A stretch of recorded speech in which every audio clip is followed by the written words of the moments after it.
Hey friends, welcome to Special Report on TruePowerIsMine. I have a special guest in the studio today. Morning. Would you like to introduce yourself to everybody? Mike Hopple. Well, maybe not your whole name, but this is called Mike for short. But anyhow, we're going to talk today about a lot of things because, you know, there's a lot of racial tensions in this and that in the country right now, all right? And me and him grew up literally right here. I mean, there ain't no other way to say it. So, you know, obviously you can tell that we're from two different races, but yet we're still fucking brothers. How you figure that? You know? Listen. At the end of the day, people have to not just learn to get along, but they have to learn to love each other. You know, it's not just, well, let me just tell you a story like this here.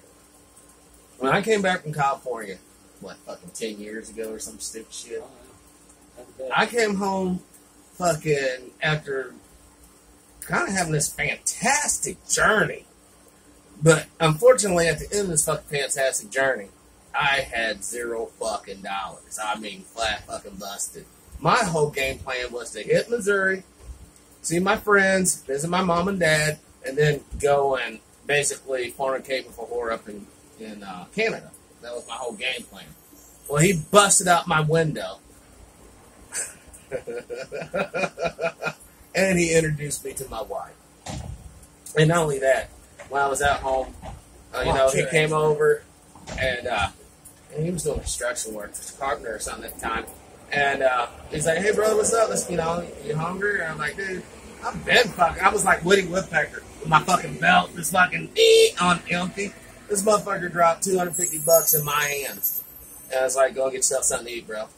And, you know, did I ever pay you back that $250? Over the years somewhere. Yeah, but no, he never came at me like, "Hey, where's our fucking money?" You know, that's what love's all about, man. You see a brother in need, you see a sister in need, and you help them. What long ago I come by and got 50 from you? Yeah, I mean, I mean, but see, that's how it goes, though. You know what I mean? I mean, a lot of times when we, like for instance, when you're a kid, right? How many fights have we gotten into when we were kids? With each other? Yeah. Oh. Dad used to beat my ass every damn time we turned around. God, I used to hate that. But we are fucking. But see, what happened was though, did either one of us go and get a gun? Talking about, "I'm gonna kill you, motherfucker," or did we get a knife? No, we never did that shit. We never did that shit. Hell, we were busting buds. Fuck, if not the next day, hours after it happened. If we were gonna shoot somebody, it wouldn't have been us. It wasn't in our school or nothing. We'd go up north and shoot somebody. Yeah. So I tried to tell the boys in mine, like, y'all are too quick to grab a gun these days. Yes. And instead of put them up. Yes. You know, and what was it like, seriously? You know, trying to raise 4 kids in this day and age. No, 4 boys in this day and age. I would go, if I could go back to it, whenever they were small, I'd do it all again. Even from the torture from their mother. I would torture. I'd do it again. I would do it again. Well, you know, Caden started school today. Did he? Yeah. Yeah. So did the 2 oldest here. They were so excited. You know, they got up. Like once again, it goes back to training. You know, I just told you Debbie's sick or whatever, and the kids, I overslept. The kids got up by themselves, and Alexis went in and made her own breakfast. She's the best. You know, so got everyone together, and you know, then I woke up, took them to school, of course, but the first day. You overslept the first day, dude. Man, I was up all night. I've been reading this literature. What happened? The deacon sent me some literature, and Deacon Asaph, and this stuff is, you know me. I grew up in a religious family, so it really takes a lot to really blow my mind. But the implications of what they're saying is really mind blowing. How's Bob? Oh, he's doing good. He's doing good. I mean, yeah, that's fine. But what I want to talk to is, what is your feelings on Donald J. Trump?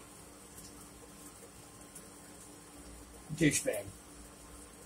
But as far as But why is he a douchebag? you know, I don't follow politics like. I know you're not in the fucking papers every day, but just from your heart and what you hear on the street. Douchebag from my heart, but as far as what he's doing economically for the country, maybe good.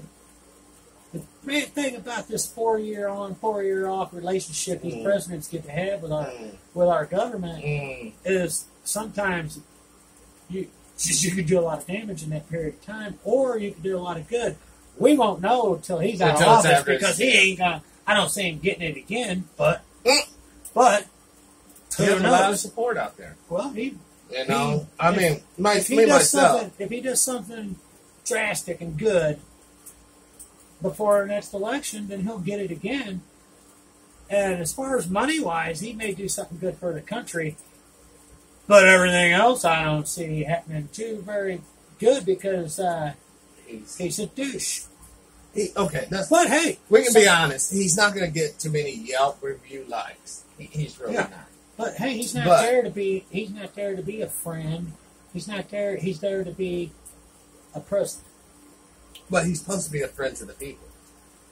Nobody cares about that anymore. I don't believe. Nobody You're cares. Right. Nobody cares. Yeah. They want America to be great again. But they don't care if it's from a friend. They don't care if it's from a backstabbing, no good hooker. They don't care. Oh, you can say horror on the show. You can actually say anything you like. I mean, we're on YouTube. We'll be on Facebook, Periscope, shit like that. No FCC over here. So that's one thing I like. This is like one of the last true places of freedom of speech. Now, you can't obviously get up here and start hate speech or, and all that stupid shit. Back to racism. Yeah. I seen a show the other day, and not quite as good a show as yours, but over 60 Minutes, it was Oprah Winfrey was on there, and they were talking about lynchings that went on back in the day, and I didn't back catch in the 60s. I didn't catch the whole show. I don't know if you've seen it or not. I know that you keep an eye out, on everything, but great show. And they were talking about how America has dealt with racism, and it was unreal. And they built a place, I believe it was in Alabama. I might be wrong. I don't know, but they went through America and it was back when lynchings were still going down. Were going down all the time, and people were bringing their kids to it. Yeah. Public lynchings in the middle of the damn town square. And not only would they lynch them, hang them, set them on fire, they drag the bodies back through the fucking neighborhoods of where these young men or women, because they lynch women just as quick as they would. We can't get the old man, we're going to lynch his old man. You ever heard the word picnic? Yeah. You know the origins of that word? Picnic. What you just described? Pick a nigger. Pick a nigger. Oh, that's what picnic means. That was the origin of it. It used to be a time I go on a picnic.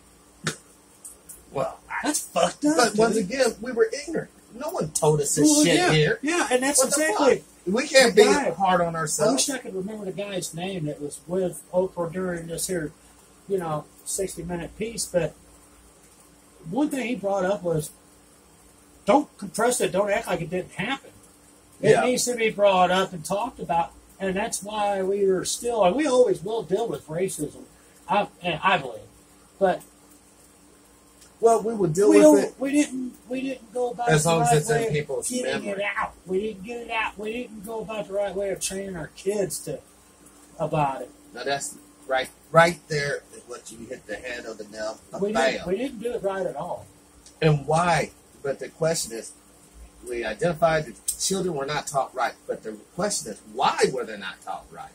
You remember that time that whenever Eric was a young kid, and he'd come down here, I think you were gone, and he was he wanted a game or something. Oh, yeah, I remember and that. He totally fucked up and pulled bullshit and disrespected your old lady, and I drug his ass down here by the back of his head and made him apologize. And everything. Parents don't do that shit anymore, But you know the reason why? And let's be honest, Mike.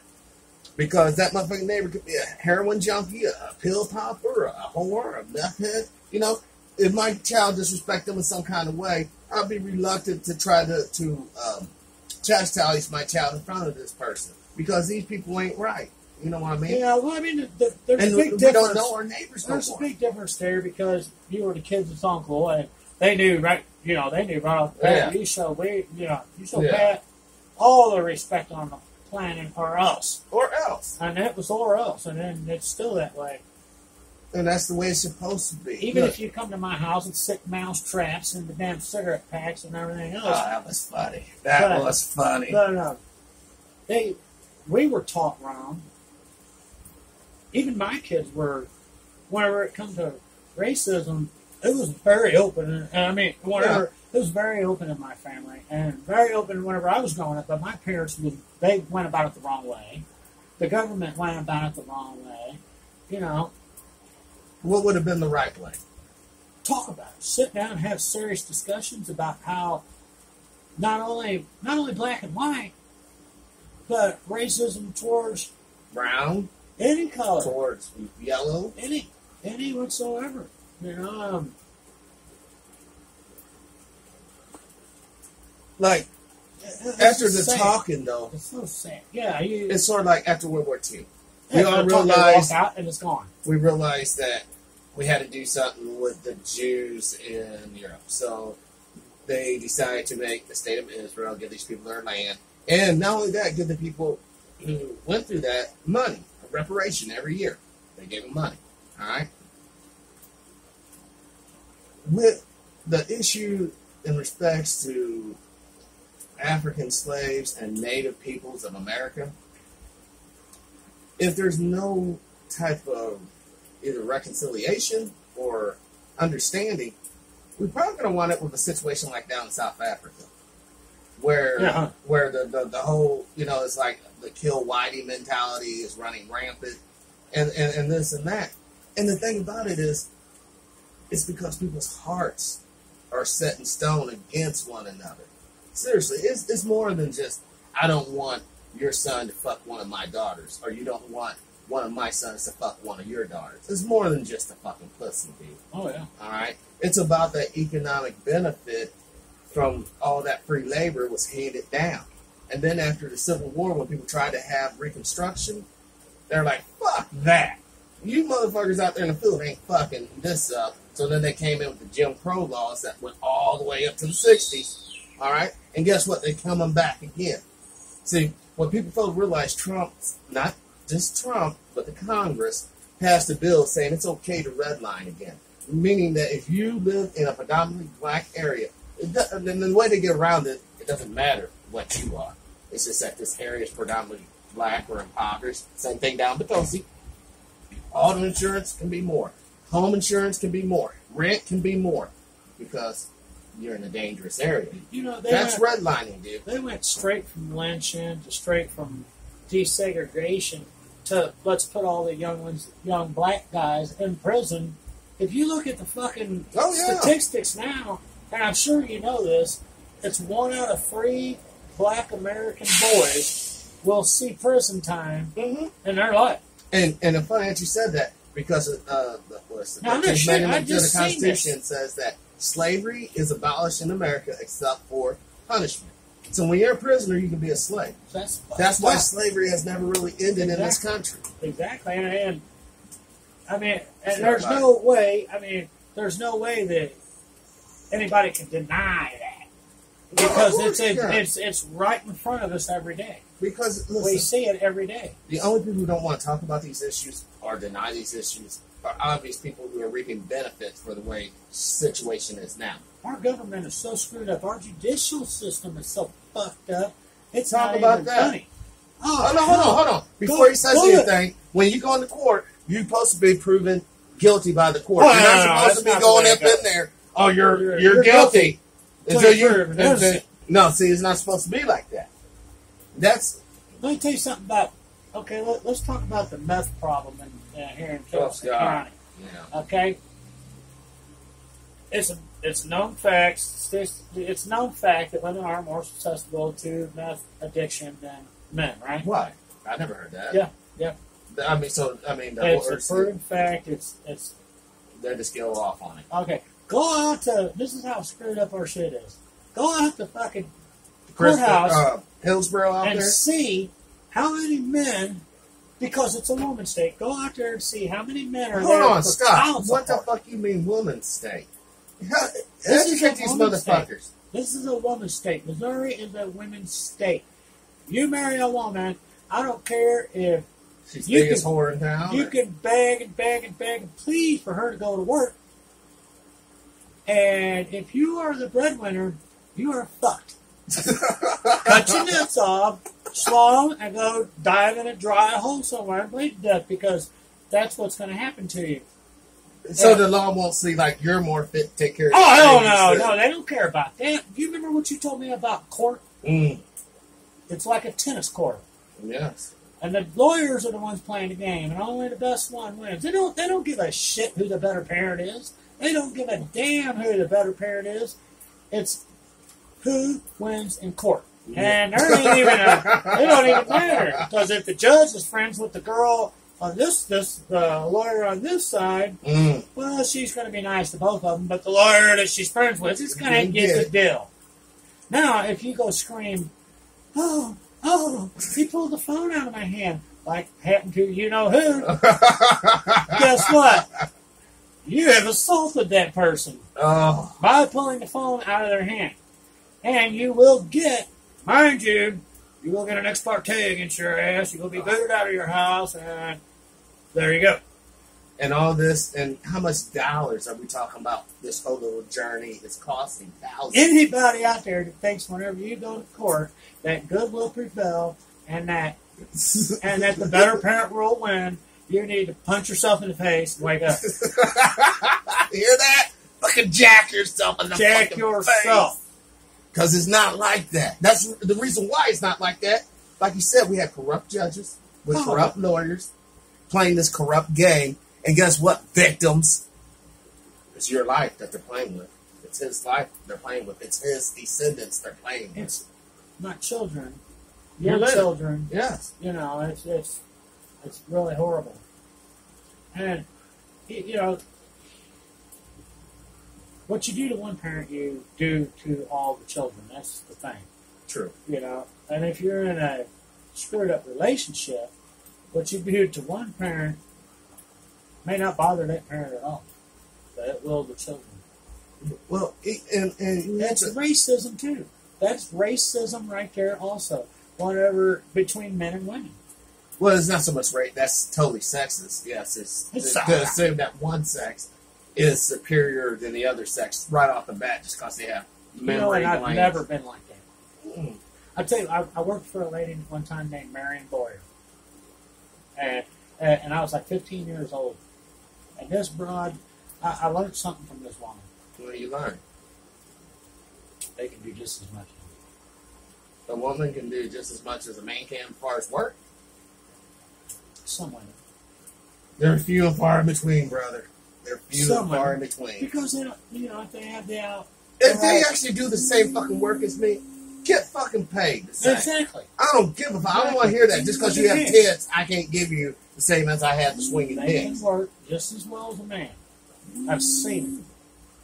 I've seen it, dude. Brother Ron's called. I'll call you right back, Brother Ron, I promise. Brother Ron. Brother Ron. We all BTV. No, this is a different guy. He's from YouTube. How is Brother Ron though? Oh, he's doing really good. Yeah. The church's still growing over there. Really? Man, I thought about going to that church. I need to pick a church. I need a church to go to. Everybody does. Well, I need one. I've been looking. But the best church is right here, buddy. The best interpretation of the Bible comes from right there. You get the Word, you get that King James Bible, or any Bible. Yes, that is the Word of God. That is the one I believe in. You read, you understand, and not only do you just understand, but you try. Because see, look, if you're ever bored in life, that's because you're not playing the game of life. See, if you're playing the game of life, you'll never get bored. Because temptations are constantly coming at you in this game. And you constantly have to fight it off.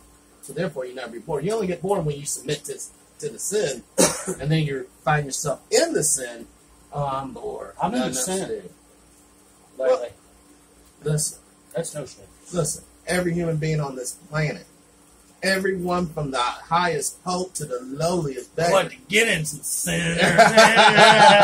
Nah, you know what I mean. I know what you're saying, but listen. The thing about sin, though, you got to remember this stuff. God allows us to do the sin, and He also allows the consequences of our sin to hit us in the face. So if you want to do the sin, you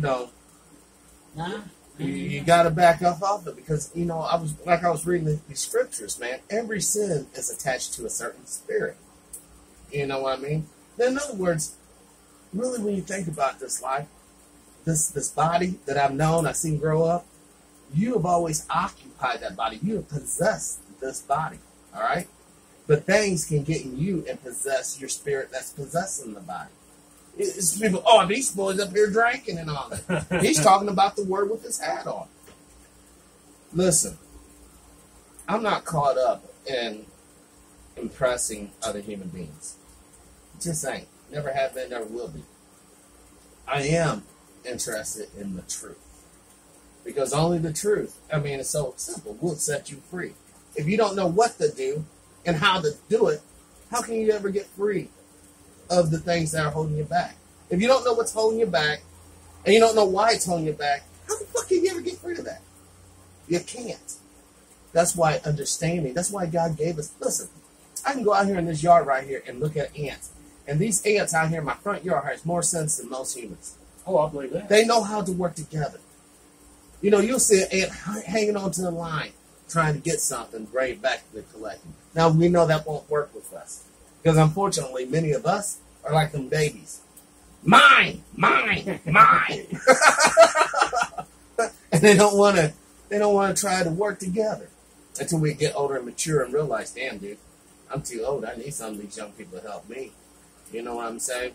So, the thing about it, as far as maturity goes, the older you get, the wiser you get, and inevitably the weaker you get.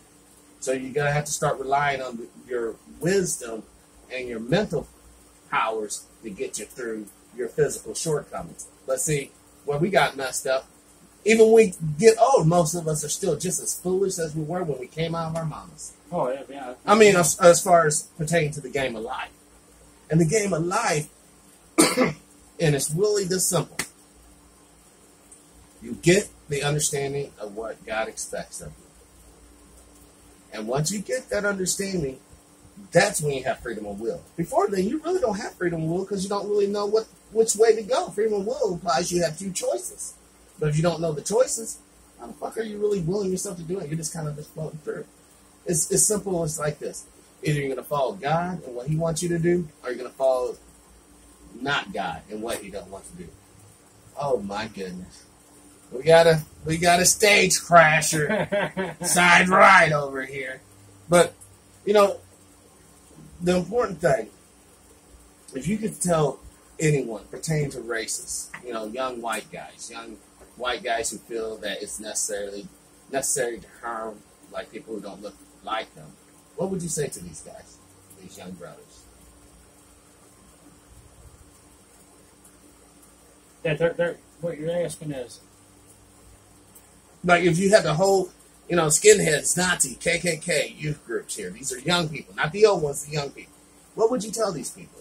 Look at history. Then they'll be like, look at history. He conquered, kicked fucking ass, and we got it all. We're going to keep it. They got nothing. But hey. Try Lord. Try Jesus Christ. Try a church. Try something different. Because you're never going to get nowhere with what you're doing. It's look at history. Nobody has ever gotten anywhere hating. Seriously, that's true. You may get somewhere, or you think you win a couple of battles, but that's it. Kill 40 million. Be like Hitler and kill 40 million people. You got that lighter on you? Kill 40 million people. That's 46 million people all together. That's crazy. instead of getting rid of every race, people don't understand, especially a lot of Americans don't realize that Americans are actually a mixed Group of people. They're not. Whether you speak of just the original ones, all mixed from Europe, or later on. There's no true white. There's no true black. You know, in my eyes, there's not. Not in terms of people. Look, no. We can use this right here. This is white. They are tracing DNA black. evidence back. They're tracing DNA evidence back to the beginning of time, where the color of people are black. Stop everything. I don't care who you are. Yeah. It's a scientific fact that the first people on the planet were dark of skin. They weren't, well, I shouldn't say black. They were dark of skin. Right, they were melanated. Right down to Africa. Right there at Sub-Saharan Africa. I mean, and then that gives you implications. Like I grew up. And it shows. It's a proven fact that life expanded from there. Right. Our skin colors come from what part of the continent we have came from. Years and years and years of migrating from one place to another over millions of years. But see, people don't understand that shit. The reason why they don't want to understand that shit, because the implication there, Mike, is now you're saying Adam's black. Now you're saying Eve's black. Now you're saying, Jesus. They don't know. They could have been pink back then, dude. Because back in the day, back whenever God made Adam and Eve, did he say he picked a color? The ground. He picked the color of the ground. Now, check this out. Stop. He picked the color of the ground. All right? So logic will tell you that the man that he forms out of the clay is going to be what? Same color as the ground. It's going to be brown, right? Well, he took the woman out of his rib, right? That's not to say, because the ground color could have been brown. The ground color could have been volcanic. Who knows, dude? That was so many years back. But volcanic ash color. It could have been beautiful silica sand white. It could have been beautiful black. Because if that was, then all of us would be white. We will all be white and blue eyes. In order for you to have the white skin and blue eyes, you have to have the recessive genes from both parents. We all know that using DNA and genetics. What I'm saying, though, is it says, and it's been proven, that the color of man has changed from the beginning. Of course. I mean, you can see all the different races out here. So who's to say we didn't start out gray? Yeah, but the thing is that you can't tell me what color the soil was where the first man was born at. Well, no, I can't. But what I can tell you this though, the people who are holding on to the hate, the main thing you hear is they're trying to preserve their particular race.